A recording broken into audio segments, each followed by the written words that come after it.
जी अस्सलाम वालेकुम।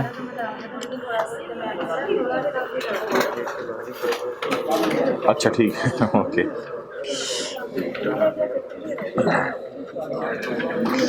इसका पार्ट ए कर लेना, फिर डेढ़ घंटे बाद ना एक कार्ड दे आना, 1.5-2 घंटे बाद मुझे याद करा दीजिएगा, पॉज करना है। अच्छा जी, कल वाली थोड़ी रिवीजन कर लें, कल वाली रिवीजन कर लें। राजन जी लाइट्स ऑन करो। Asset is purchased on 1 July 2009 by lessor for rupees 80,000। Tax वाली क्लास यही रिकॉर्ड होती है हमारी, ये यही रिकॉर्ड होती है टैक्स वाली? नहीं, वो जो दूसरी टैक्स वाली क्लास है यही होती है। अच्छा, date of commencement of lease is 1 July 2009। Useful life is, lease term is, semi annual rentals payable in advance amount to rupees 5,000 to be increased by 10% annually। तो बना लें मोटे, बस एक रिवीजन सी है कल वाले की, थोड़ी कर लेते हैं फिर आगे चलते हैं, कोई नई चीज शुरू करेंगे।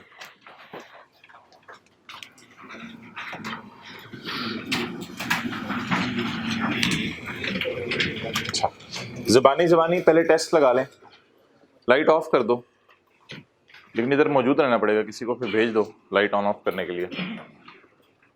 Asset is purchase on 1 July 2009 for rupees 80,000। Fair value बता दें जी, 80,000। Date of commencement of lease is 1 July 2009। Useful life is 10 years, lease term is 3 years और semi annual rental payable in advance rupees 5,000 to increase by 10% annually. तो पहले मैं ज़रा lease payments निकाल लूँ, उसके बाद फिर अगली डिस्कशन शुरू करते हैं। सेमी एनुअल रेंटल है, पेएबल इन एडवांस है, कितने साल तक? 3 साल तक। ज़रा विजुअलाइज करें, 1 जुलाई 9 से लीज शुरू हो रही है, तो पहला किराया कब पे होगा? 1 जुलाई 9 को ही, 1 जुलाई 9 को ही। क्लियर? अच्छा जी,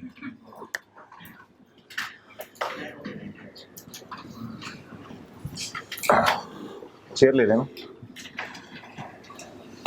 डेट, इंस्टॉलमेंट, और अगर बाद में साबित हुआ ये लीज फाइनेंस है तो फिर यहाँ पे प्रिंसिपल, इंटरेस्ट और बैलेंस का कॉलम बन जाएगा, बड़ी जगह है। अच्छा जी, यकम एक लाइन ऊपर खाली छोड़ देते हैं क्योंकि हो सकता है नेट इन्वेस्टमेंट लिखनी पड़े। 1 जुलाई 2009 कितनी है जी लीज? 5,000। अच्छा, सेमी एनुअल है।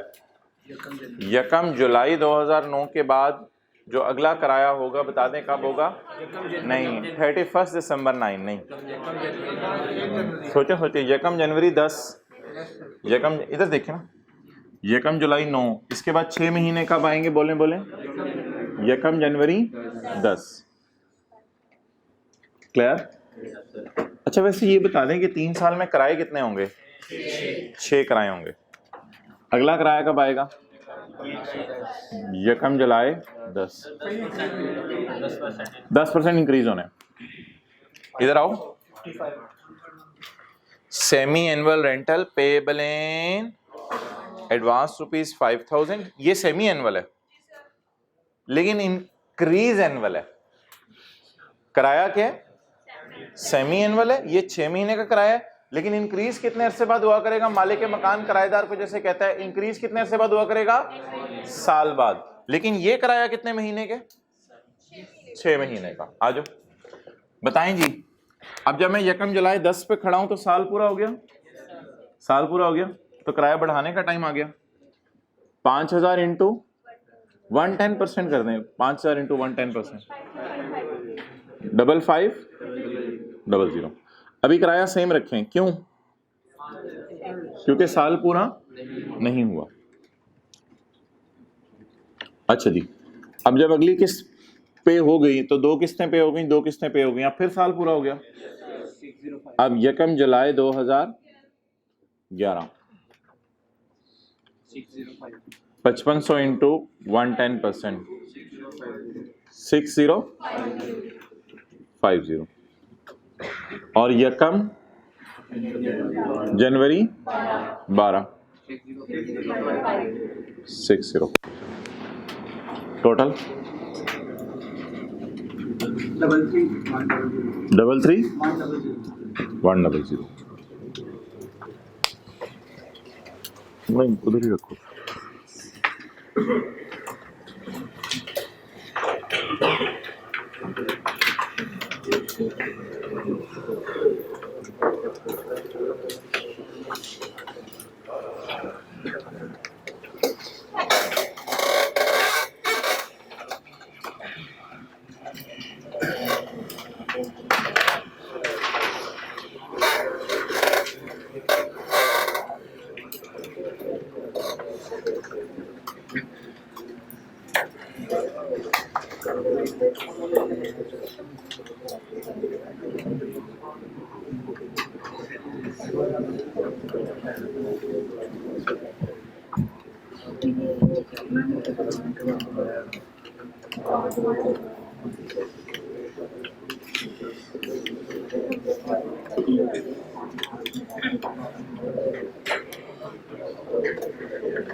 अच्छा भाई इधर लाना जरा, एक चीज समझिएगा, एक फिक्रा मैं बोलने लगा हूं आपसे। आपको पता है कई दफा आपका, भाई अभी नोट करना छोड़ो, ये जरा समझना, कई दफा आपका 6 महीने का सेमेस्टर 2 कैलेंडर पे स्प्रेड हो जाता है। अक्टूबर नवंबर दिसंबर जनवरी फरवरी मार्च में क्लासेस हैं, 6 महीने का सेमेस्टर है, 2 कैलेंडर ईयर्स पे स्प्रेड हो जाता है। ये लीज 3 साल की है लेकिन 4 कैलेंडर ईयर्स में मुकम्मल होगी, क्योंकि ईयर एंड जरा हमारा देखिएगा क्या है, 31 दिसंबर 9 और 31 दिसंबर 10 की हमने एंट्रीज करनी है। ठीक है, तो ये लीज जरा देखें कब किस दिन शुरू हो रही है, 1 जुलाई 2009 को। तो 1 जुलाई 2009 इधर ही बनेगा ना, 1 जुलाई 2009, समझ आ रहे हैं, 2009 का मिड है ये। तो 1 जुलाई 2009 से 30 जून 2010, ये 1 साल पूरा हो जाएगा। जिन्होंने टेक्स्ट पढ़ा हुआ है बड़ा क्लियर पता होगा। 30 जून 11 ये दूसरा साल पूरा हो जाएगा, 30 जून 12 ये तीसरा साल पूरा हो जाएगा। तो 3 साल की लीज 4 अकाउंटिंग के, भाई इधर उधर ना देख, 3 साल की लीज 4 अकाउंटिंग ईयर्स पर स्प्रेड है। और मोहतरम किराया किस में है, एडवांस में।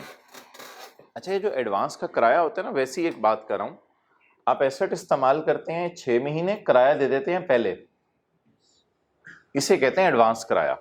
फिर एसेट इस्तेमाल करते हैं लेकिन उसका किराया दे देते हैं इस्तेमाल करने से पहले। तो बता दें जी, लीज एक्सचेंज भाई क्या हो गया है, हद होगी जी, किराया बोलें कितना, 5000। ये 5000 किराया देके आप कब से कब तक एसेट इस्तेमाल करेंगे, ऐसे ही पूछ रहा हूँ। जब ये उसे 5000 आप दे देंगे लेसर को, तो उसे कहेंगे 6 महीने मुझे एसेट इस्तेमाल करनी थी, छेड़ी ना छेड़ मतलब। अच्छा जी, उसके बाद आप किराया कितना पे करेंगे, 5000। अब जब साल गुजर जाएगा तो लेसर कहेगा अब मैं तो ये छेड़ूंगा, किराया बढ़ाऊंगा।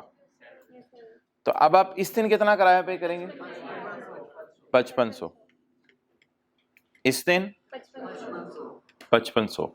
अब फिर यहां पे खड़े होकर साल गुजर जाएगा, फिर किराया बढ़ेगा 60, और फिर यहां खड़े होके 6050, और फिर यहां पे लीज आपकी मुकम्मल हो जाएगी, यहां लीज आपकी मुकम्मल हो जाएगी। चले दे दे और थोड़ी जगह दे दो, इधर जाओ। अच्छा जी, तो इट्स ऑल, ये ऐसी आपको समझने के। अब ये डेट जरा मैच कर लें, 1 जुलाई 9, इधर लाओ, 1 जुलाई 9। अब आगे कुछ करने की जरूरत नहीं। अब 1 जुलाई 9 के बाद 6 महीने बता दें, 1 जनवरी 10, 1 जुलाई 10, 1 जनवरी 11, 1 जुलाई 11 और 1 जनवरी 12। अच्छा जी, अच्छा उधर ही बैठ। अच्छा अब आप मुझे ये बता दें कि 5 टेस्ट लीज के लगाने हैं, क्या सवाल में कोई लाइन ऐसी आ रही है कि तीसरे साल के एंड पे एसेट लेसी को मिल जाना है मुफ्त में? नहीं। क्या सवाल में कैसे लाइन आ रही है कि तीसरे साल के एंड पे आप मार्केट प्राइस से कम पैसे देके बाय कर सकते हैं? नो। क्या 3 को 10 से डिवाइड करें तो जवाब आता है 30%? क्या ये जवाब 75% से ज्यादा है? नो।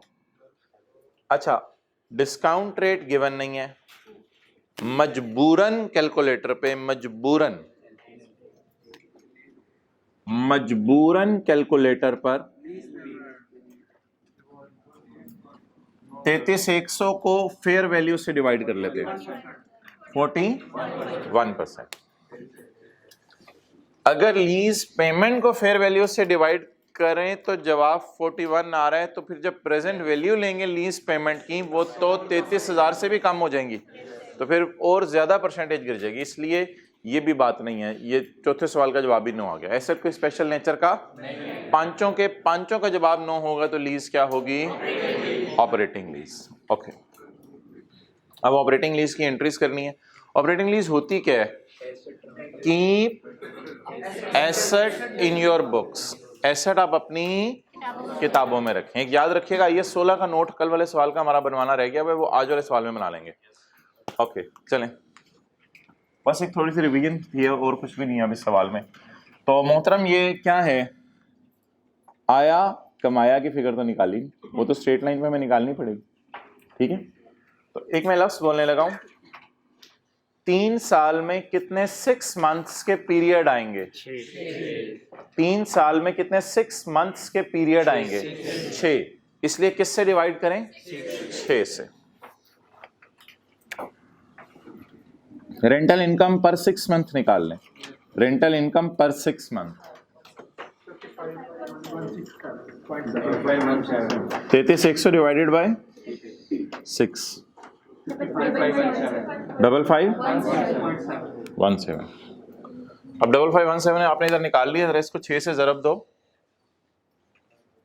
ऐसे ही 5517 को 6 से जरब दो, 02 आ रहा है, 2 रुपए का फर्क आ रहा है, यही आ रहा है 33,100 डायरेक्ट एग्जैक्ट आ रहा है। नहीं पॉइंट्स में कैसे? 5517 को मैं कह रहा हूँ 33,102 वाला 2 रुपए का फर्क आ रहा है। खैर है, कोई मसला नहीं, राउंडिंग कर दें। ओके सर वो उस तरह में रेंटल्स दे, उसी तरह में इनकम को अपोर्शन करना, ये वैसे ईयरली नहीं, जो जितने महीने के होंगे ना रेंटल, उतने महीने की इनकम निकालनी है। 2 महीने के रेंटल है, 2 महीने की इनकम निकाल लें। अगर आपके 6 महीने के रेंटल है, 6 महीने की इनकम निकाल लें। अब ये इनकम 6 महीने की है या ये इनकम साल की है? 6 महीने की। आप इसको ऐसे समझ लो, इधर देखें। अब हम इनकम ना 6 महीने बाद रिकॉर्ड करेंगे। इस 6 महीने की इनकम 55, इस 6 महीने की इनकम 5517, 5517 ही है ना? 5517, ये 6 महीने की इनकम के सेट बन जाएंगे।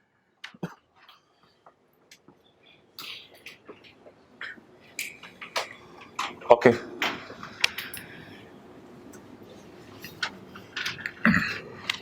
यहां पे रख दो 1-2 मिनट, ये किसी ने नोट करना है तो।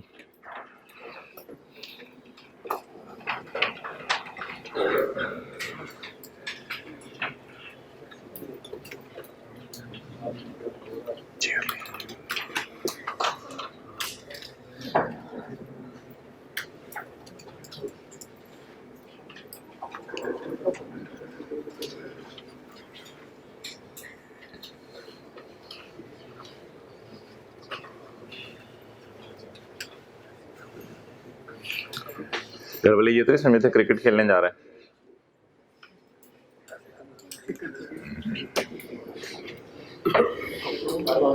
चले आ जाए। Okay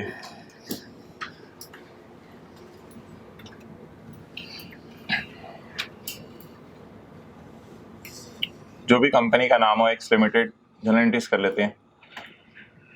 journal entries for year ended, और फिर उसके बाद पहला साल है हमारा 31 दिसंबर 2009। तो 31/9 के साल में जनरल एंट्रीज करनी है हमने। 1 जनवरी 2009 को नहीं, 1 जुलाई 2009 को हमने एसेट बाय किया जी। कितने का बाय किया एसेट? 80,000 का। Asset debit, cash credit. अच्छा मोहतरम, अब ये जो मैं 2 लाइनें छोड़ रहा हूँ, इधर देखें, 2 जनरल एंट्रीज की जगह छोड़ रहा हूँ। इसलिए नहीं छोड़ा कि आपको कोई जनरल एंट्रीज करनी है इसमें। ये 2 जनरल एंट्रीज की जगह मैं छोड़ रहा हूँ, मैं इधर काट दूंगा। मैं जगह इसलिए छोड़ रहा हूँ कि 2 साल आमने सामने अगर बन रहे हो ना तो ये बहुत खूबसूरत प्रेजेंटेशन बन जाएगी। पेपर पॉइंट ऑफ व्यू से ये चीज़ ज़रूरी नहीं है, लेकिन समझने के पॉइंट ऑफ व्यू से ज़रूरी है। इसलिए आपके समझने के लिए मैं 2 जनरल एंट्रीज की जगह छोड़ रहा हूँ। जो लोग एंट्रीज आमने सामने कर रहे हैं उनकी बात कर रहा हूँ। 2 सालों की तो हमने एंट्रीज करनी है, आमने सामने कर लेते हैं। तो ऐसे ही ज़रा मैं थोड़ी सी जगह छोड़ रहा हूँ फॉर बेटर प्रेजेंटेशन। अच्छा वो बताऊंगा अभी थोड़ी देर बाद क्यों। अब जी बताएं, 1 जुलाई 2009 को किराया आया या कमा लिया? इधर लाओ, देखें 1 जुलाई 9 को तो भी किराया आया है। कमाएंगे तो 6 महीने के एंड पे, अभी तो सिर्फ आया है 5,000 जी। Cash debit, rent receive, cash debit debtor credit, cash debit debtor credit जी। कितना? अच्छा इसी वजह से मैंने कहा था पहले कैश की एंट्री कर लिया करें, क्योंकि कभी कैश की एंट्री आप पहले करें कभी कोई और करें, वो मसला होगा। तो कुछ सवाल एडवांस के होते हैं, इसलिए बेहतर है पहले कैश की एंट्री कर लिया करें। भाई अभी नोट करने पे फोकस ना कर, समझ लो, फिर पहले लेट आए हो ना, समझ लो। आसान सा है। कल साल वाला सवाल था, 6 महीने वाला सवाल है। तो 1 जुलाई 9 को बोलें क्या एंट्री बनेगी? किराया आया या कमाया? आया। अच्छा जब लेसर पूरा 6 महीने लेसी को एसेट लीज पे दे के फारिग हो चुकेगा, तो 6 महीने बाद लेसर जो है सुख का सांस भरेगा और कहेगा 6 महीने मैंने अपनी सर्विस बिल्कुल सही प्रोवाइड की है, 6 महीने से एसेट वापस नहीं मांगा मैंने। अब 6 महीने के एंड पे से इनकम रिकॉर्ड करने का हक बन जाएगा। तो अब यह इनकम रिकॉर्ड करेगा।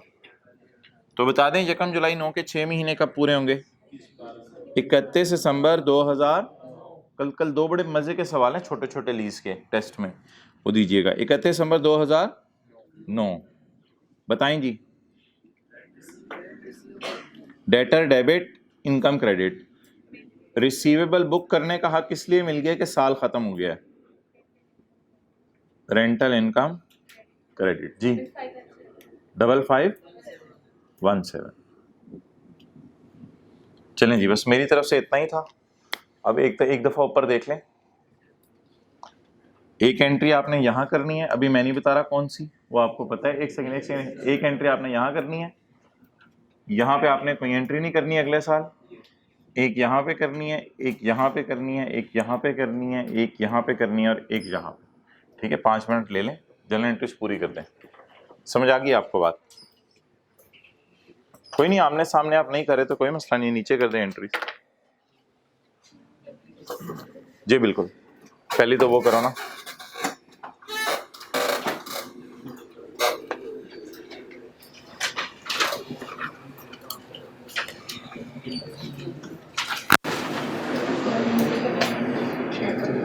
जो हजरात लेट आए हैं वो 1-2 मिनट इधर अटेंटिव हो जाएं, बाकी हजरात अगली एंट्रीज करें। जो हजरात लेट आए थे, भाई कैमरा ना इधर करो, आप कैमरा उधर ही रखो, मैं इनसे बात कर लूँ लेट आने वाला से।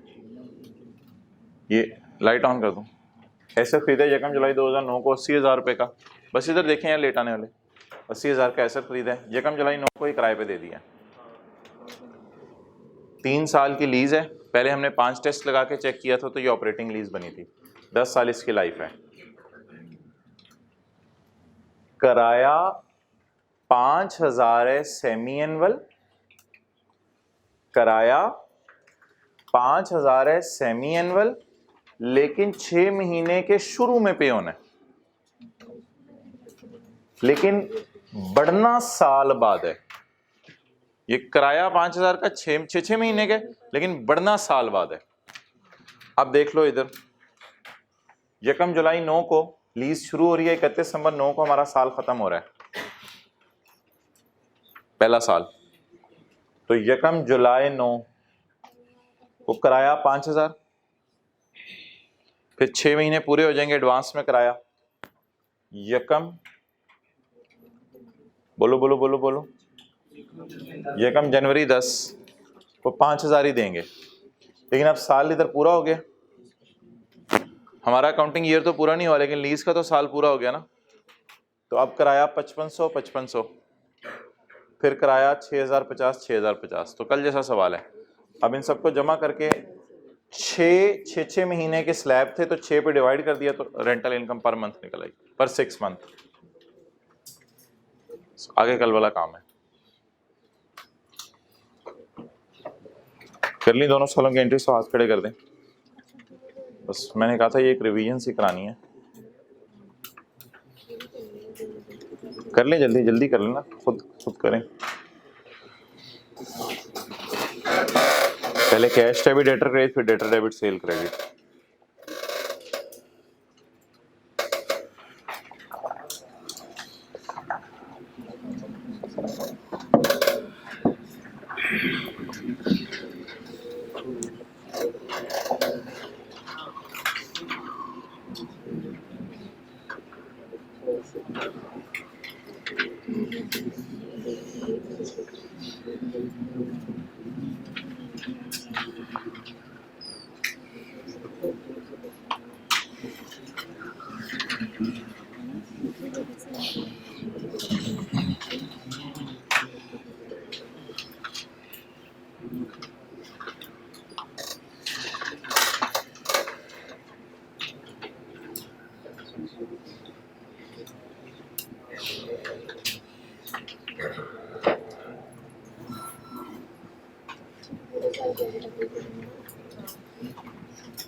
नहीं, इनकम 6 महीने बाद यार, इनकम 6 महीने बाद इकट्ठी कर सकते हैं। थोड़ी ऐसे कंफ्यूजन सी हो जाएगी, पैटर्न सिंपल रखो, ठीक है, लेकिन पैटर्न सीधा सीधा रखो, कंफ्यूजन होगी। आया कमाया की तरतीब रखें। अगर इनकम इकट्ठी रखनी है तो फिर नया ही नगमा बनेगा कि आया कमाया, आया कमाया की तरतीब रखें। डेप्रिसिएशन साल में एक दफा निकाल दें, इनकम बस 6 महीने में साथ साथ रिकॉर्ड करें। ओके,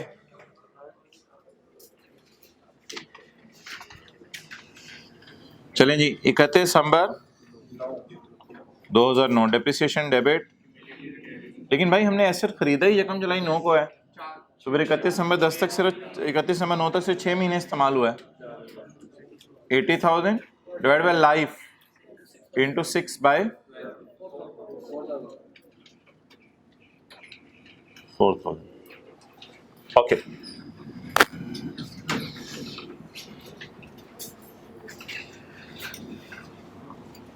अब कौन सा साल? 31/12/2010। अच्छा, एक मिनट के लिए जरा देखें, आप बड़ा कंफर्टेबल फील करेंगे। 1 मिनट के लिए ऊपर देखें, क्या इस साल एसेट खरीदा जाएगा? नहीं। अब जरा गौर से सुनिएगा, 2010 तो पूरा साल लीज चली ना, 2010 पूरा साल लीज चली। अब जरा जोर सोचिएगा, 1 जनवरी 10 को किराया आया होगा और 30 जून 10 को कमाया होगा, 6 महीने के एंड पे। फिर 1 जुलाई 10 को किराया आया होगा, 31/12/10 को कमाया होगा। अब दोबारा सुन लें क्या मैंने कहा है। 1 जनवरी 10 को किराया आया होगा, साल के पहले दिन, क्योंकि 6 महीने का किराया किस में आ रहा है? एडवांस में आ रहा है। 1 जनवरी 10 को किराया आया होगा और आगे बोलें 30 जून 10 को कमाया होगा। फिर 1 जुलाई 10 को किराया आया होगा और 31/12/10 को कमाया होगा। चलिए, 1 जनवरी 10 आया, वो यहां से भी वैसे मिल रहा था 5000। Cash debit, rent receivable, credit. और 30 जून 2010 rent receivable debit, rental income credit.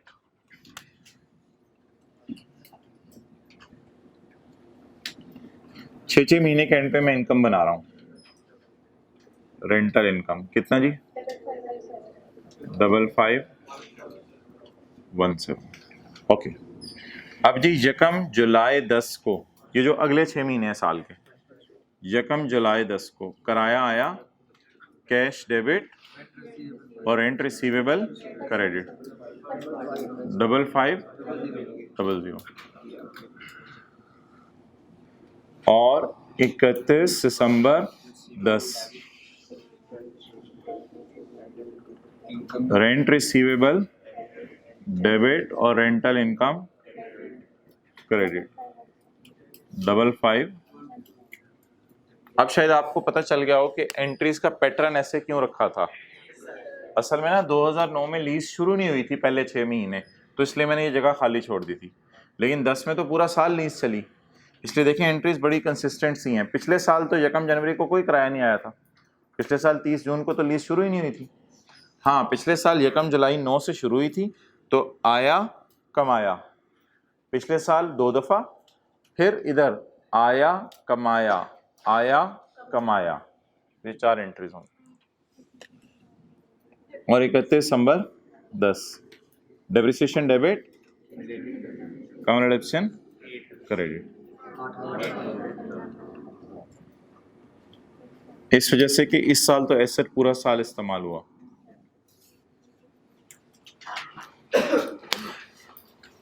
बस अब 2 से 3 मिनट ले लें, प्रॉफिट एंड लॉस और बैलेंस शीट बना दें दोनों सालों का। क्रेडिट का ये फंड कल आप आए थे? असल में हम कह रहे हैं अनअर्न्ड और रेंट रिसीवेबल के लिए ना हमने एक ही यूज कर लिया लफ्ज रेंट रिसीवेबल। हमने अपनी आसान अनअर्न्ड और रिसीवेबल दोनों के लिए, हाँ ये इसकी दोनों की नेचर है, डबल नेचर है। अच्छा, बस यही कॉन्सेप्ट होता है कि फिर हमारा नाम। अच्छा, आप दोनों का तो ये किया था, यही किया था। तो रेंट, अच्छा जी, अब वो नोट डाल लें for rent receivable and unearned rental, for rent receivable and unearned rental I have used, नहीं सच नहीं बोलना, we I have used the word rent receivable.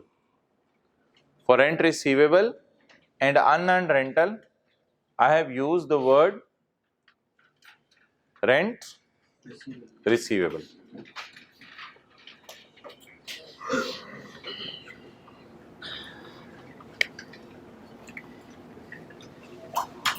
अच्छा जी, बैलेंस शीट बनाने के लिए वो वर्किंग 2 करनी पड़ेगी। एक दफा जरा सारे देख लें, इतना मजा आएगा, इतना मजा आएगा। देखें जरा भाई, जैसे डेटर अकाउंट बनता है ना, आप दो लोग कल नहीं आए थे, जैसे डेटर अकाउंट बनता है, तो डेटर अकाउंट में देखो इधर सेल आती है, इधर क्या आता है कैश, इधर सेल आती है, इधर कैश आता है। इसी तरह ये अकाउंट है, इधर आपने रेंटल इनकम डाल देनी है और इधर, अच्छा आप जरा देखिएगा, बड़ा एंजॉय करेंगे आप। किस दिन लीज शुरू हुई? देखिए सारे देखें, यकम जुलाई 9 को, और इसका किराया कमा कब लेंगे? 31/12/9 को। अगले साल किराया आएगा कब? यकम जनवरी 10 को। कमा कब लेंगे? 30 जून 10 को। किराया आएगा कब? यकम जुलाई 10 को। और कमा कब लेंगे? 31/12/10 को। ये अगले साल 2 दफा क्यों आया कमाया? क्योंकि पहले साल तो लीज 6 महीने चली है ना, पहले नहीं, सेमी एनुअल इसका जवाब नहीं है, इसका जवाब है पहले साल लीज 6 महीने चली है। ओके, आया बोले, कमाया 5551। अब पता चलेगा रिसीवेबल है या अनअर्न्ड है, टी अकाउंट बना के। यहां से पता नहीं चल रहा था एंट्रीज से। अच्छा जी, ब्रॉड फॉरवर्ड छोड़ो, अभी पहले आया कमाया लिख के कंफर्टेबल हो जाओ। आया कमाया 55, आया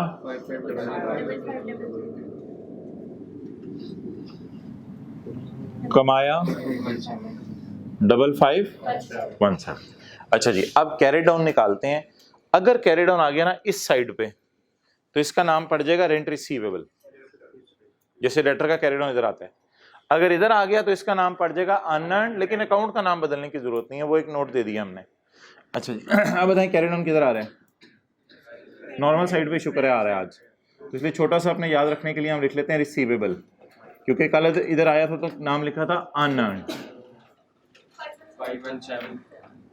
517, ये सीडी क्या बन जाएगा? बीडी। Carry down 1051। चलिए अब 1 मिनट लें, बैलेंस शीट बना दें। अच्छा जब पेपर में कर रहे होंगे ना यार, एक मशवरा आपको दे रहा हूँ, ये टी अकाउंट को ना ज़्यादा लंबा चौड़ा ना बनाइएगा, इसमें डेट्स भी ना डालिएगा। कोई इनकम शिनकम के लिए आई का लफ्ज़ लिख दीजिएगा, कैश के लिए सी का लफ्ज़ लिख दीजिएगा, बस कैरी डाउन निकालने पे फोकस कीजिएगा बैलेंस शीट बनाने के लिए। हाँ ठीक है, लेकिन आमतौर पे तो टी अकाउंट्स कुछ टॉपिक्स हैं जिनमें हम नहीं छोड़ सकते, लेकिन इधर बस आपने ज़रा जल्दी जल्दी से ही करना होता है काम, इसको निकाल दें।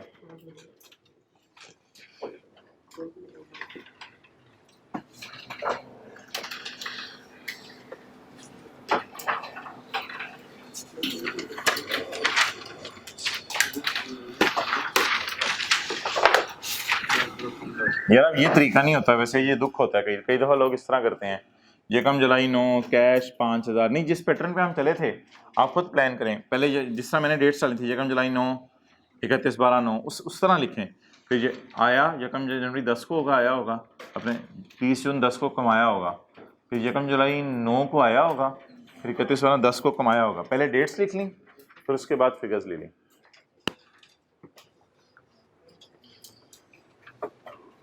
साथ साथ मत लिखें कैश और इनकम, पहले 6 डेट्स लिख लें। यकम जुलाई 9 को आया तो 31/12/9 को कमा लिया।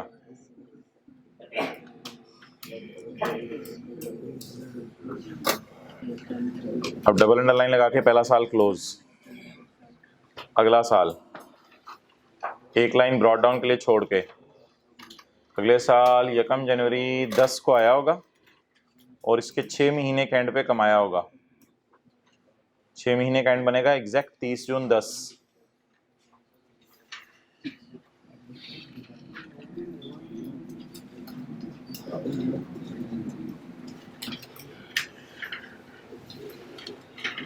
अब डेटर अकाउंट से याद रखना है कैश किधर आएगा और इनकम कहाँ आएगी। जहां डेटर अकाउंट में सेल आती थी वहां कैश की जगह वहां सेल आएगी, यानी इनकम आएगी। डेटर अकाउंट में यहां सेल आती थी। और शुरू वाले दिन है अपने समझने के लिए, डेटर अकाउंट समझ लें। हाँ ये भी कह सकते हो।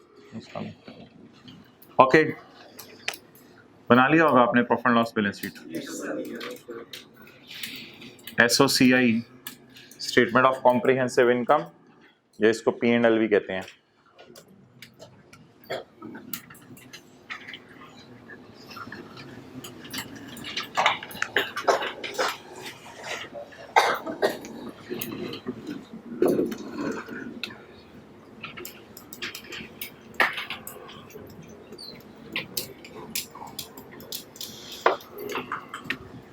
जी 2000 नहीं 2010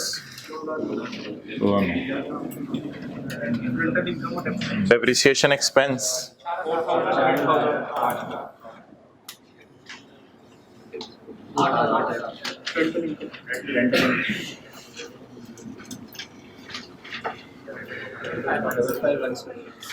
अच्छा जी, पहले साल तो यकम जुलाई 9 को लीज शुरू हुई है ना, तो इसलिए कमाया कितने साल का होगा? 6 महीने का सिर्फ, और अगले साल पहले 6 महीने का भी कमाया होगा, दूसरे 6 महीने का भी कमाया होगा। 5517 और ये 5517 इंटू 2 034। चलें जी, बैलेंस शीट।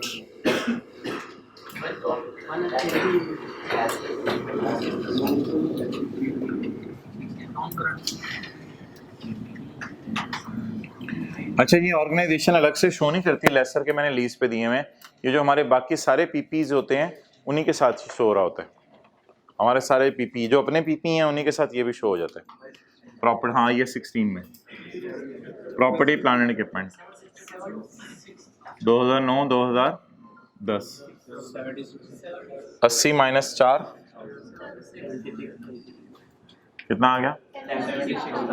76,000। 80 minus 4 minus 8 68,000। अच्छा, अब देख लो, अगर इधर आता तो करंट लाइबिलिटीज होती, इधर आ गया तो रिसीवेबल है। करंट एसेट कौन सा रिसीवेबल जी? Rent receivable.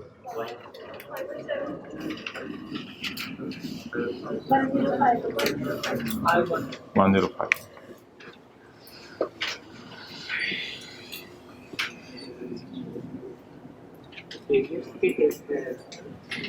वो करते हैं, अभी अगला सवाल करना है।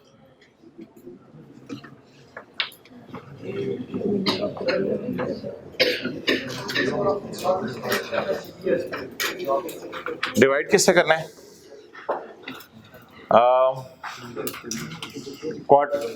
जो रेंटल्स हैं वो सेमी एनुअल है, एनुअल है? सेमी एनुअल है। तो डिवाइड मैंने किससे किया है? डिवाइड किससे किया है? ये रेंटल पर 6 मंथ निकाला है, लेकिन डिवाइड किससे किया ये जरा फोकस करके और गौर से सुनिएगा। मुझे बताएं 3 साल में कितने 6 महीने आते हैं? 3 साल में 1 2 3 4 5 6। तो ये वो है 3 साल में 6 दफा 6 महीने आते हैं, तो ये वो 6 दफा है। हाँ, क्वार्टर नहीं, क्वार्टर पे आएगा। अगर फर्ज करें ये क्वार्टर का सवाल होता, लेकिन होते 3 साल ही, तो 1 साल में कितने क्वार्टर आते हैं? 4। तो 3 साल में 12। तो हर 3-3 महीने बाद इनकम रिकॉर्ड अगर हो तो 1 साल में 4 दफा, तो 3 साल में फिर 12 से डिवाइड करते हैं। ओके, लेकिन इसकी भी रिवीजन आनी है आगे। अच्छा जी, अब इट्स ओवर नाउ। इसका नोट बना देते हैं 2-4 मिनट में। लेसर जो है ना 2 नोट बनाता है। अच्छा, आज ना एक सफ़ा फाइनली आपके हाथों में आ ही गया है, तो उस सफ़े को देख लें। बिल्कुल नोट्स के एंड पे आ जाए। नहीं, कल वो लेसर वाला सफ़ा एक मुझे पता है, वो मैं कर लूँगा डिस्कस। लेकिन एक बड़ा इंपॉर्टेंट सफ़ा बना हुआ है किताब में, जो इस वक्त आपके हाथों में पेज 14 पर होगा। पेज 14 पर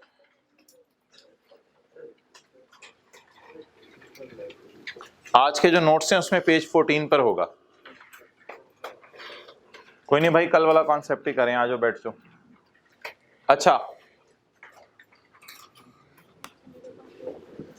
वी आर वेरी लकी कि हमारी किताब में एक समरी बनी हुई है, जिस समरी में अभी हम 3 चीज़ों की समरी देख सकते हैं, लेकिन फिलहाल मैं रेलिवेंट दिखा रहा हूं। ये समरी शुरू हो रही है लीज की पेज 13 से। इसमें नंबर 1 तो हमने प्रोटोकॉल दिया लेसी को, जिसमें लेसी पहली 1 2 3 4 जो क्लासें थी हमारी, recording of right of use और लीज लाइबिलिटी, इसको छोड़ें। दूसरा जरा छोड़ें। तीसरा, लेसर की फाइनेंस लीज। लेसर की फाइनेंस लीज पहले है आ रही है, और इसके बाद भाई आप ना जगह दे दो, आप लोग आगे आ जाओ भाई, टाइम पे आओ भाई, अभी कल वाली बात चल रही है, बाकी लोग कह रहे हैं हम भी आ जाते। अच्छा जी, तो लेसर की क्या चल रही है जी? Finance lease. और फिर लेसर की, ये लेसर के साथ सिंपल क्यों लिखा हुआ है ये अलग बात है, इसको भी छोड़े। तो लेसर की कितने किस्म की लीज है जी? फाइनेंस और फाइनेंस लीज कौन सी है? ये हम इस वक्त आज के नोट्स के पेज नंबर 14 पे हैं, बुक में भी पेज ढूंढ सकते हैं ऑनलाइन वाले जिनको वो चैप्टर के कॉपी दी हुई है. When answer to any of the 5 questions is yes, any of the 5, तो that lease is called as finance lease. और ऑपरेटिंग लीज कौन सी है जी? When answer to all of the questions is, then lease is called as. अच्छा, operating lease के बारे में आपको क्या क्या पता है वो मैं बता देता हूँ, वो मेरी तरफ से. ये कहते नहीं तुम्हारे बैग में क्या क्या मैं बताता हूँ यार तुम, तो आपको ऑपरेटिंग लीज के बारे में क्या क्या पता है वो मैं बता देता हूँ. एसेट डेबिट, सबसे पहले लेसर बाजार से एसेट खरीदता है. उसके बाद आपको याद है कल आईडीसी भी डाली थी, लॉयर को फीस पे करता है. एसेट डेबिट आया कमाया, कैश डेबिट डेटर क्रेडिट, और डेटर डेबिट सेल क्रेडिट. समझने के लिए विशाखा आप लिख लें डेटर यहाँ पे, कैश डेबिट डेटर क्रेडिट, और डेटर डेबिट सेल क्रेडिट. और आखिरी एंट्री बताएं जी. थोड़ा कंफर्टेबल फील कर रहे हैं आप लोग? अच्छा अच्छा अच्छा, चलो समरीज भी अवेलेबल है. डेप्रिसिएशन डेबिट, अकोमुलेटेड डेप्रिसिएशन, ये हैं लेसर की एंट्रीज. पेपर वाले दिन जाने से पहले ये रिवाइज करनी है. यार डेप्रिसिएशन में थोड़ी सी कल तफसील याद की थी, मुझे याद पड़ा है कि हमने कॉस्ट को डिवाइड किया था यूजफुल, रेजिडुअल वैल्यू उसी तरह ये 16 की तरह माइनस करनी है. ये कोई जीआरवी यूजीआरवी जरूरी नहीं हो, बस रेजिडुअल वैल्यू जो भी आपने माइनस करनी है. Cost minus residual value divided by useful life. ठीक है, जीआरवी यूजीआरवी की जहां डिस्कशन हुई ऑपरेटिंग लीज में तो मैं खुद करूंगा. फिलहाल बस कॉस्ट मैंने, मुझे आईएस 16 में रेजिडुअल वैल्यू पड़ी होती थी. Cost minus residual value divided by useful life, और IDC divided by lease term. ये सवाल कल वाला याद है? और कल वाले सवाल का नंबर किसी को याद है? क्वेश्चन नंबर 12 था. आज वाले का नंबर क्या है?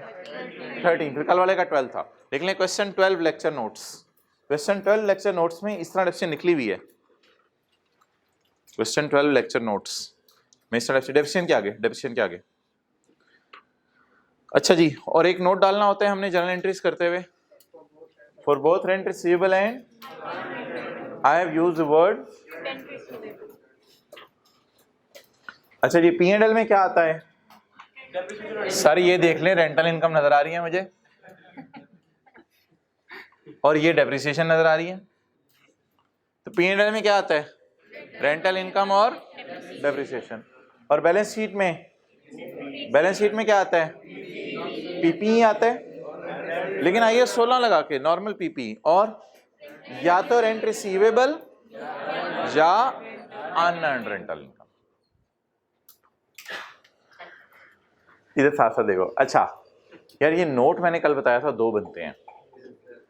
एक तो ऑपरेटिंग लीज का अंग्रेजी जनरल डिस्क्रिप्शन, और मैच्योरिटी एनालिसिस. इसमें रिकॉन्सिलेशन रिकॉन नहीं बनाता, अंग्रेज रिकॉन कहते हैं इसे, हम रिकॉन्सिलेशन कहते हैं पाकिस्तान में, अंग्रेज रिकॉन कहते हैं.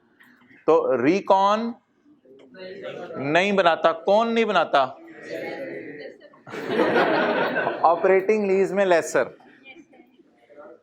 और पीपी का नोट बनता है, दो नोट बनते हैं. नोट का नंबर मैंने 7 ऐसे ही रख दिया है, और इधर नोट का नंबर 8 रख दिया. PP just like 16. तो लेसर दो नोट बनाता है. और याद रखिएगा जब भी एसेट किताबों में आएगा तो ये वाला नोट तो बनना ही बनना है. अच्छा, वर्किंग्स कौन सी होती हैं? इस लेवल तक समरी बनी हुई है, चेक करें. अच्छा, रेंटल इनकम कैलकुलेशन होती है on by opening a column of date and installment. बाकी कॉलम हमें खोलने नहीं पड़ते. डेट एंड इंस्टॉलमेंट का कॉलम खोल के हम वर्किंग कर लेते हैं. तो this is all about operating lease, जो हम कल से पढ़ रहे हैं.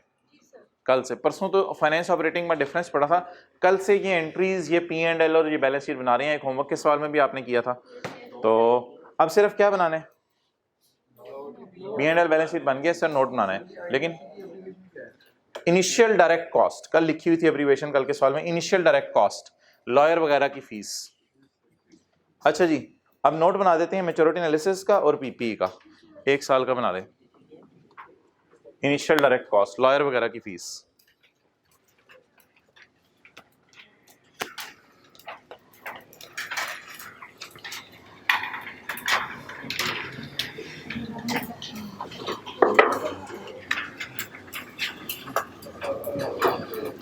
अच्छा जी, रेंटल इनकम कितनी आई थी पर 6 मंथ? 5517. पहले जरा पीपी का नोट बनवा दें. कोई तरतीब की जरूरत नहीं है, तरतीब जरूरी नहीं है. पहले पीपी का नोट बनवा दें, बना के मैं मिटा दूंगा. फिर असल मैच्योरिटी एनालिसिस का नोट है. पीपी का 1 साल का बनवा दें शक, प्रॉपर्टी प्लांट एंड इक्विपमेंट पहले लिखे ना, कंपनी एक्स, आप लोग तो प्रॉपर लिखे, company X note to the for year ended, अभी सिर्फ 1 साल का, पहले साल का बनवा दें 31 दिसंबर 2009, और नोट का नंबर में भी 9 रख दें, प्रॉपर्टी प्लांट एंड इक्विपमेंट। अच्छा जी, कॉस्ट या gross carrying amount, gross carrying amount, times आया, जल्दी जल्दी टाइम्स आया करें, ओपनिंग है ही नहीं, एडिशन है, जगह नहीं बचनी, और क्लोजिंग। इसके बाद अकामुलेटेड डेप्रिसिएशन, ओपनिंग, डेप्रिसिएशन और बीवी के लिए जगह बच जाएगी, बच जाएगी। अच्छा वो नहीं है। अच्छा जी, 31/12/9 हमारे साल तो नहीं था 61 हमारे पास, साल के शुरू में 1 जनवरी 9 को तो नहीं था, लीज 1 जुलाई 9 को शुरू हुई।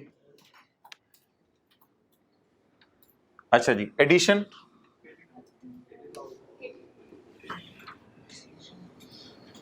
क्लोजिंग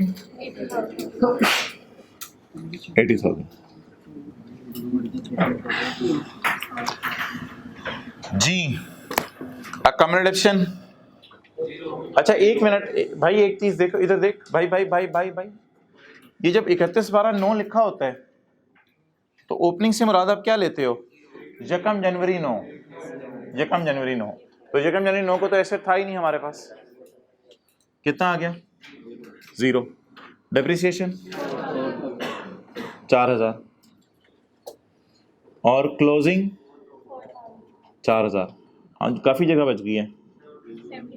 80 - 4 76,000।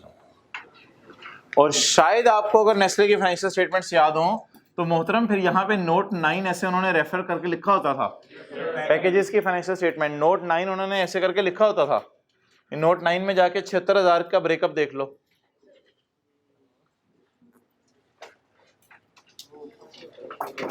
खड़े होके देख लें बुक वैल्यू, खड़े हो जाओ, नहीं नजर आ रही आपको लास्ट रो में।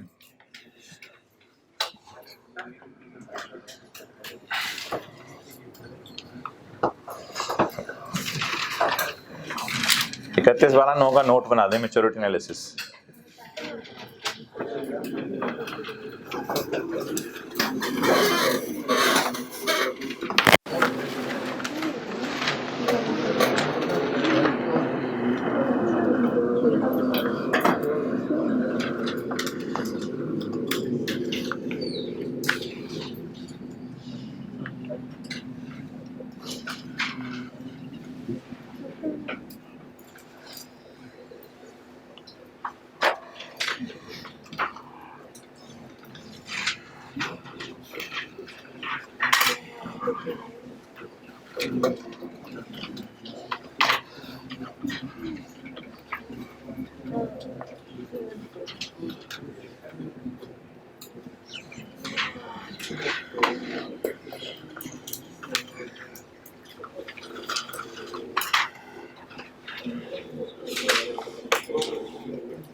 चलिए जी, मैच्योरिटी एनालिसिस।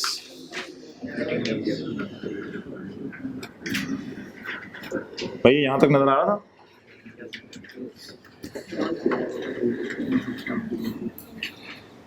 ट्राई करें जरा खुद। बन गया?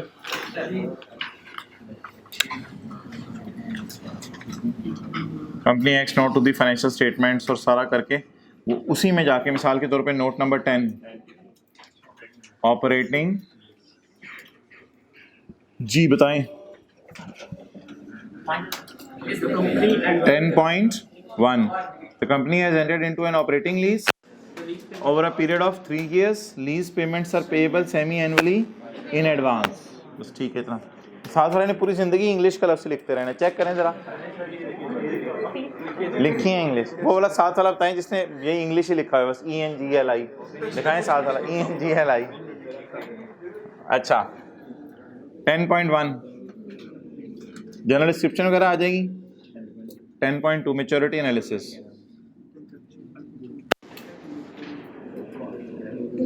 Contractual undiscounted cash flows.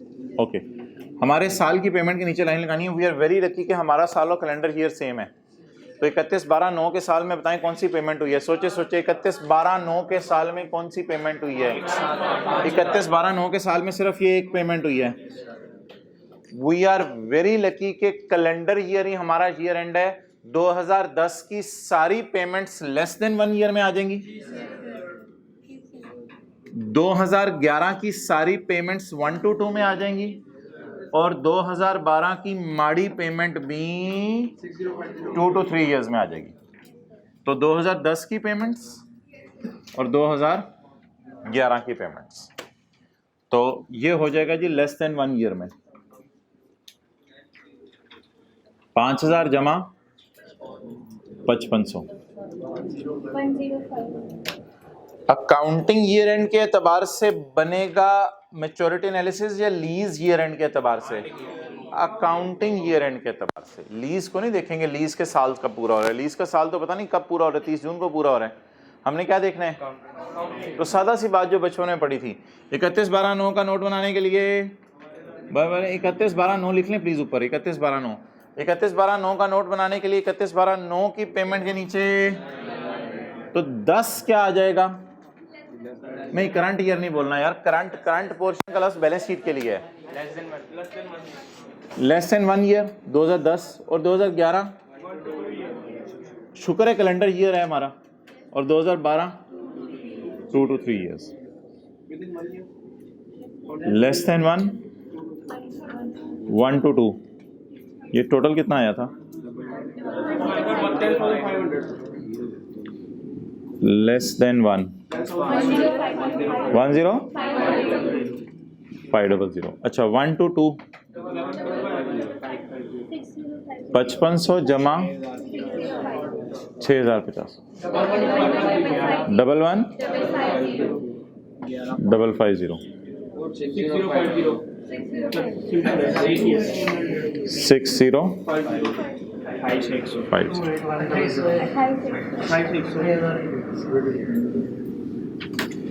ऐसे तो नहीं लिख के आएंगे, रिकॉन नहीं बनाऊंगा पेपर में, ऐसे नहीं लिख के आना।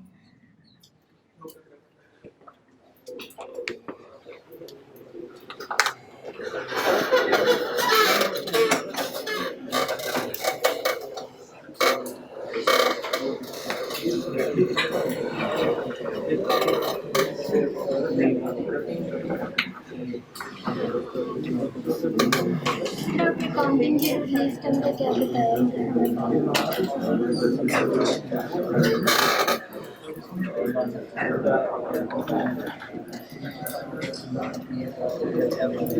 इधर लाना कैमरा।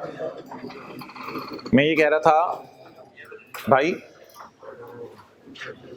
मैं ये कह रहा था कि ऐसे ही दिल में ख्याल आ सकता है 1 जुलाई 9 को लीज शुरू हुई है तो 30 जून 2010 को लीज खत्म होगी। 1 साल, लीज का 1 साल। लीज के साल से हमें कंसर्न नहीं।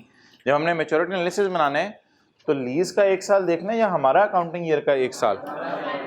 और यहां से देखें कितना अच्छा समझ आ रहा है। मैं 31/12/9 पे खड़े होकर नोट बना रहा हूं। 31/12/9 पे खड़े होकर नोट बना रहा हूं। तो less than 1 year 1 to 2 years 2 to 3 years. Accounting year and के एतबार से आपने देखना है। अच्छा,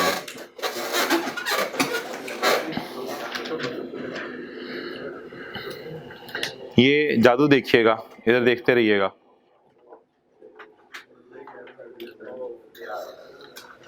ठहरे,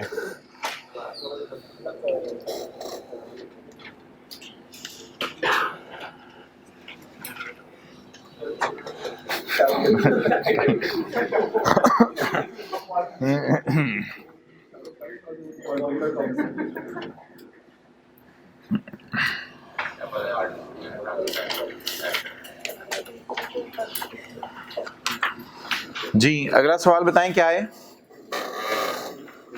कॉन्टिन्यूइंग फ्रॉम क्वेश्चन 13। अब पेपर में कभी ऐसा आ जाए ना कॉन्टिन्यूइंग फ्रॉम डेट क्वेश्चन, तो हम कहते हैं वो तो हमने किया नहीं था अभी। Continuing from date question, assume semi-annual rentals are payable in arrears. Semi-annual rental are payable in arrears. किराया साल के एंड पे, 6 महीने के एंड पे पे हो रहा है या 6 महीने के स्टार्ट में पे हो रहा है? 6 महीने के एंड पे हो रहा है। अब सिर्फ सब ने बहुत अटेंटिव रहना है और मुझे कोई जवाब नहीं देना। इधर आए, 30 सेकंड की खामोशी इख्तियार करनी है और 30 सेकंड की खामोशी इख्तियार करके आप हजरात ने सोचना है कि वर्किंग 1 में क्या चेंज आएगी। मुझे नहीं बताना, मुझे नहीं बताना, मुझे नहीं बताना, मुझे नहीं बताना। मुझे नहीं बताना का इंग्लिश होती है do not tell me, do not speak. नहीं, सोच लिया आपने ये? अच्छा, अब आपने थोड़ा सा सोचना है कि अगर किराया एरियर में पे हो रहा हो तो यहां पे क्या चेंज आनी है, बताना नहीं है।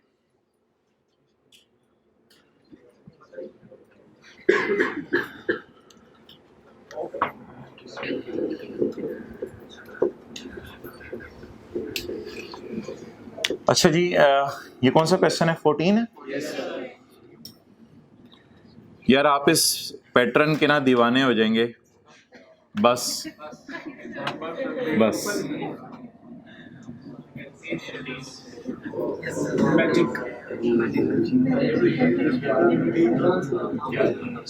सॉल्व हो गई, सारी एंट्रीज हो गई। ये फायदा था इस पैटर्न का, ये फायदा था इस पैटर्न का। थोड़ा सा हार्ड टू डाइजेस्ट तो था कल, लेकिन जिस मर्जी किस्म का सवाल आ जाए तो पैटर्न आपका यही रहना है। बस अब कुछ और कुछ करने की जरूरत नहीं है आपको, नथिंग लेफ्ट। देख लेना, ट्राई टू अंडरस्टैंड। बस क्या है, आया कमाया एक ही दिन हो रहा है, पहले 6 महीने के गैप से हो रहा था, लेकिन अब एक। अब कुछ लोग पता है कल क्या कह रहे थे, इसकी कंपाउंड एंट्री कर दें क्योंकि एक ही दिन हो रहा है।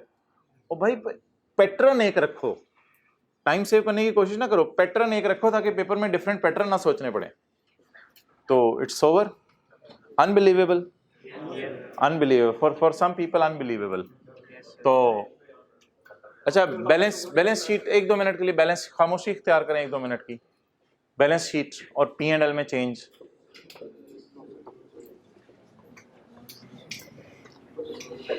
एक चीज सोचे ना, डेप्रिसिएशंस में कोई चेंज, रेंटल इनकम्स में कोई चेंज।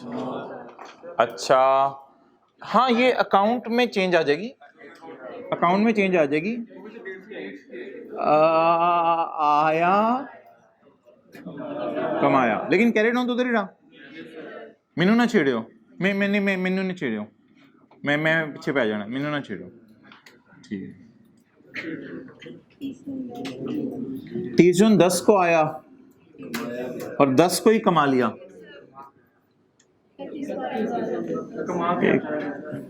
आया और बस। अब वर्किंग 1 कह रही है एम आई मतरेया, एम आई मतरेया। अच्छा जी, लीज किस दिन शुरू हो रही है? 1 जुलाई 9 को। तो पहले 6 महीने कब पूरे होंगे सोचें? 31/12/9 को। तो ये पहला किराया हो गया, दूसरा किराया ये तो अगले साल है, 30 जून 10 और 31/12/10। 30 जून 11,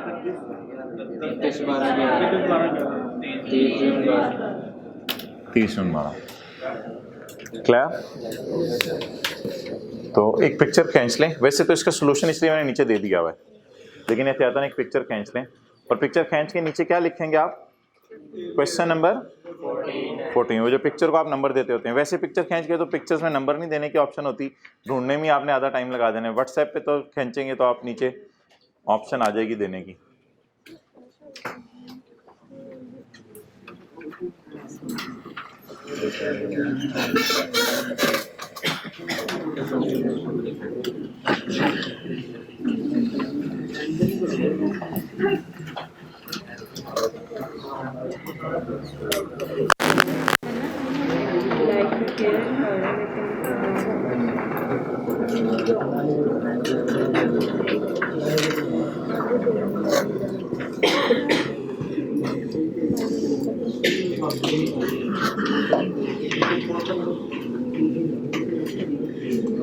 सोच समझ के पिक्चर ली है या आपने नोट को क्रॉप कर दिया है? क्रॉप क्या होता है? सोच समझ के तस्वीर ली है या नोट को क्रॉप कर दिया है? नोट को, अच्छा सूरज, नोट के बारे में तो सोचा नहीं आपने, क्या करेंगे? सोच लेना, सोच के बता दें बस। हमारे साल की पेमेंट के नीचे क्या लगानी है? हमारे साल की पेमेंट तो यही हो रही है ना, साल के एंड पे हो रही है, तो एक साल के अंदर अंदर 10 का कैलेंडर सारा।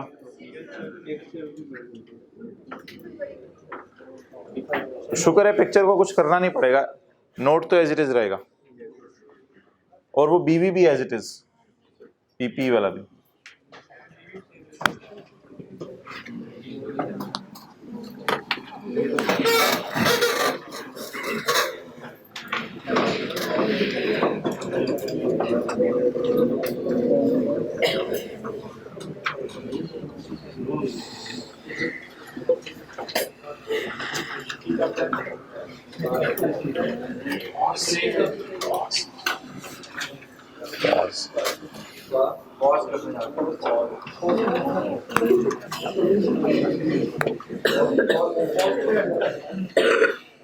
चलो रहने दो,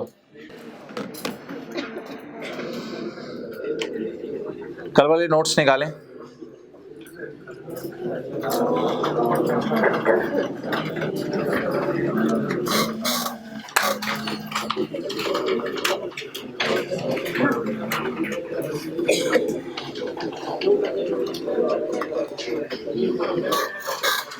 कल वाले नोट्स पेज नंबर 3।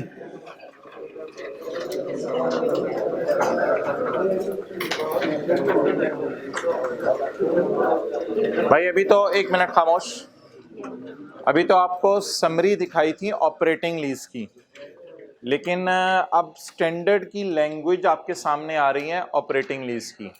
इसमें कोई ज़्यादा पढ़ने की ज़रूरत नहीं है, जो मैं हाईलाइट करूं बस वो आपके लिए काफ़ी होगा। ये स्टैंडर्ड पे हाईलाइट करने की ज़रूरत नहीं, जो इसमें से स्टैंडर्ड में चीज़ चाहिए होगी मैं आपको बता दूंगा। स्टैंडर्ड में हाईलाइट और अंडरलाइन करने की इजाज़त है, हाईलाइट और अंडरलाइन करने की इजाज़त है। Operating lease in the financial statements of lessor, कल वाले नोट्स।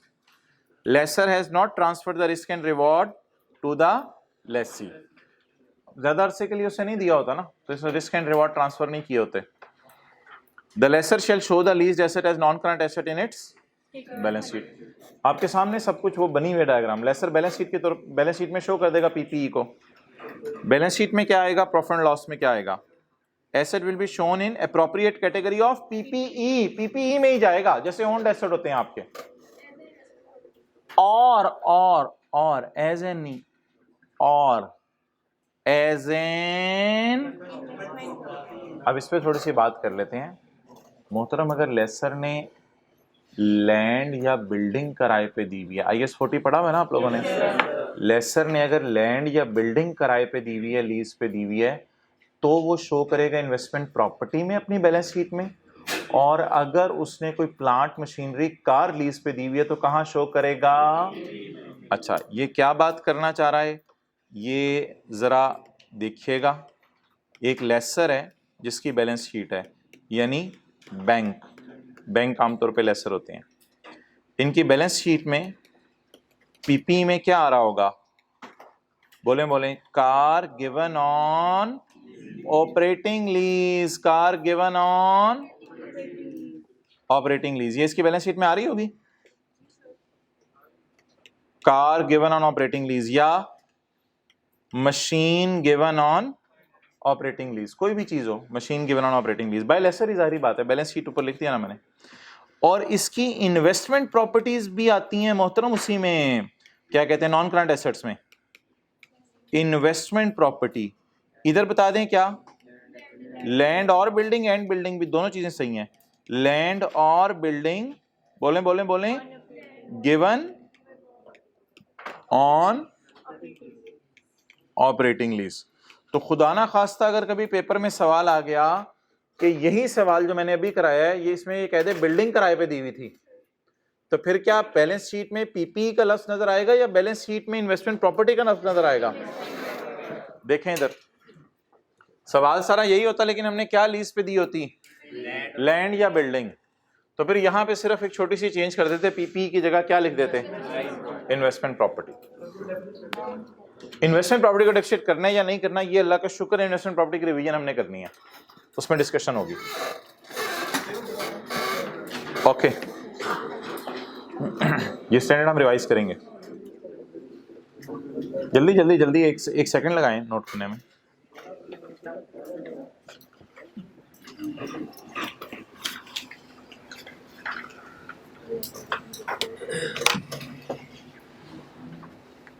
जो हमारा टाइम तय हुआ था ना क्लास फ्री करने का, वो एक्सक्लूडिंग IS 38 MCQs था, इंक्लूडिंग नहीं था। चलें कोई नहीं, अगर आप लोगों ने जल्दी जाना तो चले जाइएगा। IS 38 के MCQs तो यूट्यूब पे भी अवेलेबल कर दिए जाएंगे।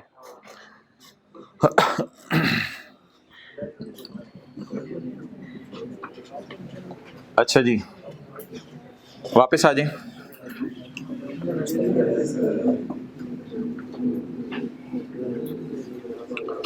जल्दी से बताएं जी, SOCI में क्या जाएगा?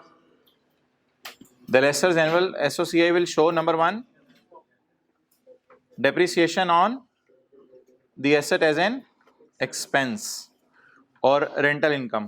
This is usually calculated on a straight line basis. Rental income from operating lease is recorded an income on straight line basis over the lease term। वो जो हम अभी डिवाइड किया था 6 से, यार ये बात जरा पढ़ें क्योंकि ये बात मैंने आपसे नहीं की, ये जरा मुझे बता दें इसका मतलब क्या है।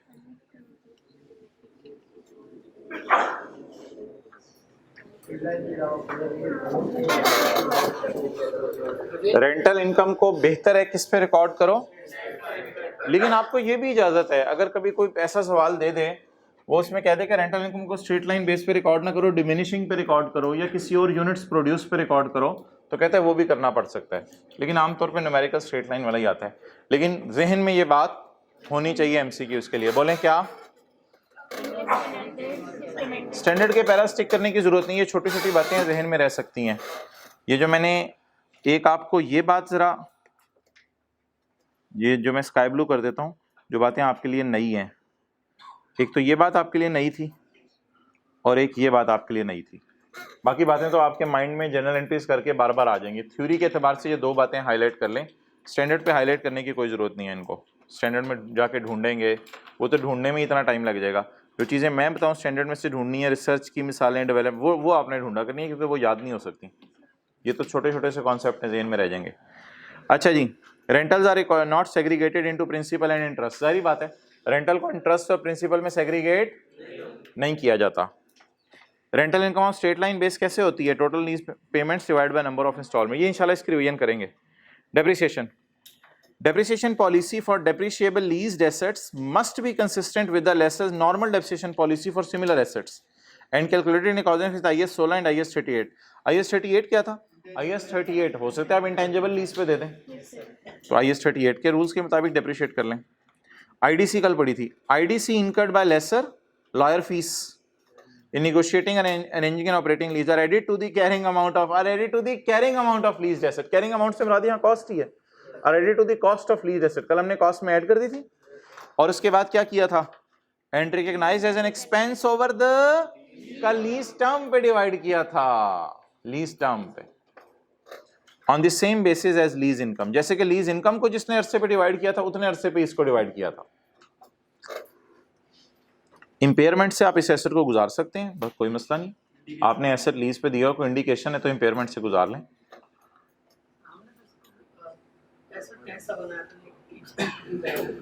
एसेट का हिस्सा बना के चाचा डेप्रिशिएट भी तो किया था। IDC incurred is added to the cost of asset and recorded as, लिख लो, depreciation expense over the lease term. याद आ गया? इधर बैठे हुए सवाल नजर नहीं आ रहा। हाँ ये चेहरा नीचे कर लिया। इम्पेयरमेंट टेस्ट से नॉर्मल तरीके से गुजारें, कोई मसला नहीं, कोई इंडिकेशन हो तो। ये बात आपको समझ नहीं आएगी अभी फिलहाल। डिस्क्लोजर फॉर लेसर, डिस्क्लोजर अभी बना लिए हमने। डिस्क्लोजर में कोई अजीब अजीब सी चीज़ें हुई तो वो ज़रा देख लेते हैं। लीज इनकम का डिस्क्लोजर देने की ज़रूरत नहीं है, इसको काट दें आगे, ये तो ऐसे ही वो सीए फाइनल की बात लिखी हुई है। लीज इनकम का डिस्क्लोजर ज़रूरी नहीं होता। लीज इनकम लिख लें, रेंटल इनकम होती है, वो ऑलरेडी कवर हो रही होती है। बोलें कहाँ? P&L में, वो P&L में नज़र आ जाएगी, इसलिए इसका डिस्क्लोजर बनाने की ज़रूरत नहीं, नोट बनाने की ज़रूरत नहीं। तो लिख लें लीज इनकम ऑलरेडी कवर कहाँ हो रही है? P&L में। और लीज इनकम का मतलब लिखें यहाँ रेंटल इनकम है, यहाँ इंटरेस्ट इनकम नहीं कमा रहे। अच्छा, दूसरा क्या बनाना है जी? Maturity analysis. दूसरा बनाना है maturity analysis of undiscounted lease payments to be receive from minimum of each of the first 5 years के अलग अलग बना दें, less than 5, less than 1, 1 to 2, 2 to 3, plus a total amount for, और मोर देन 5 years का हमने पढ़ा था, इकट्ठा बना देंगे। और मोहतरम इस सवाल में देख लें, डिस्क्लोजर्स ऑफ IAS 16 भी हमने किए हैं। यही तो लिखा हुआ है इसने, डिस्क्लोजर्स ऑफ IAS, वो जो PP वाला नोट BB के लिए जगह, वो वाली बात। तो disclosure requirement in IAS 16 for items of PP, जिनको किस पे दिया हुआ है आपने, और अगर आपका एसेट इंपेयर हो गया है, या इंटेंजिबल्स लीज पे दिए हुए हैं, या इन्वेस्टमेंट प्रॉपर्टी लीज पे दी हुई हैं, या एग्रीकल्चरल चीजें लीज पे दी हुई हैं, तो फिर इनके स्टैंडर्ड के डिस्क्लोजर भी लिखने पड़ेंगे। अच्छा यार, ये वो चीज होती थी जो हम अंग्रेजी कहते थे, क्वांटिटेटिव या qualitative? Qualitative information. Qualitative information में क्या आ जाता है जी? Nature of lessors leasing activities. ये तो हमने कभी नहीं लिखा, nature of lessors leasing activities सवाल में दी नहीं होती थी। क्या मतलब? नहीं, ऑपरेटिंग एंड फाइनेंस नहीं, nature. This lessor is only involved in leasing cars, ये होती है nature of business.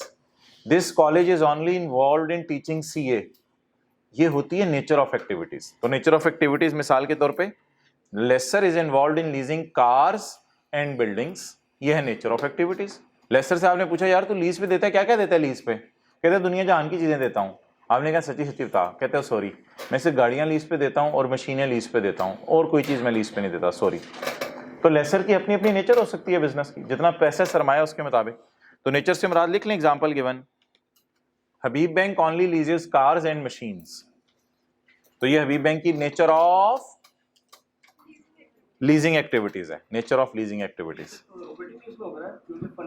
Finance lease में भी क्वालिटेटिव इंफॉर्मेशन आपने देनी होती है, वो हम पढ़ेंगे डिस्क्लोजर। ऐसी मिसाल दे रहा हूं, फॉर एग्जांपल हबीब बैंक लीजिए, और यार ये एक और डिस्क्लोजर है इसका, ये अजीब सी अंग्रेजी है। बैड डेट कैसे मैनेज करते हो तुम? लेकिन अंग्रेजी पढ़ लें, अंग्रेजों वाली है। बैड डेट कैसे मैनेज करते हो? Management of the risk associated with the right date lessor retains. अब अंग्रेजी अंग्रेजों वाली है, लेकिन स्टैंडर्ड के पैरा 92 में दी हुई है, तो मेरा नहीं ख्याल ये MCQs में भी आती है, लेकिन एक दफा ऐसे ही पढ़ लेते हैं। चलें तरतीब से चलें। लेसर का क्या राइट होता है? लेसर का राइट क्या होता है जिसे वो रिटेन करता है? पैसे लेना, right date lessor written. Asset दे देने के बाद लेसर का क्या राइट होता है जिसे वो अपने पास रखता है? पैसे लेने का राइट, उस एसेट की मद में। इस रिस्क को कैसे मैनेज करता है? कई तरीके होते हैं मैनेज करने के, आपको पता है दुनिया में। सिक्योरिटी ले लेते हैं, या उसको लेसी को आके कह देते हैं यार कोई ऐसा बंदा लेके आए जो आपकी जिम्मेदारी दे, गारंटी दे। तो कई तरीके हो सकते हैं, तो लिख लें सिक्योरिटी वगैरह ले लेते हैं। अंग्रेजी बड़ी मुश्किल है। मैनेजमेंट ऑफ रिस्क, तुम रिस्क कैसे मैनेज कर रहे हो लेसर? किस चीज का रिस्क है जी लेसर को बताएं? अपने राइट लेने का। इसका राइट क्या है? राइट के आगे लिख लिया हमने रेंटल, रेंटल लेना मेरा राइट है, तो ये बैड डेट भी हो सकता है। इस रिस्क को मैनेज करने के तरीके बता दें क्या है, लोगों को लिख के कहीं बता दें तरीके मैंने क्या।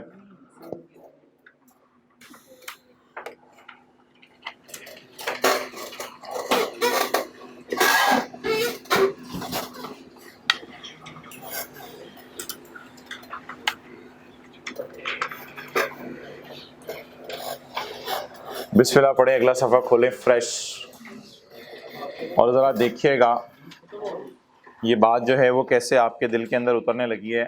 पार्ट बी हम शुरू करने लगे हैं, अभी ये पार्ट ए क्लोज कर दो।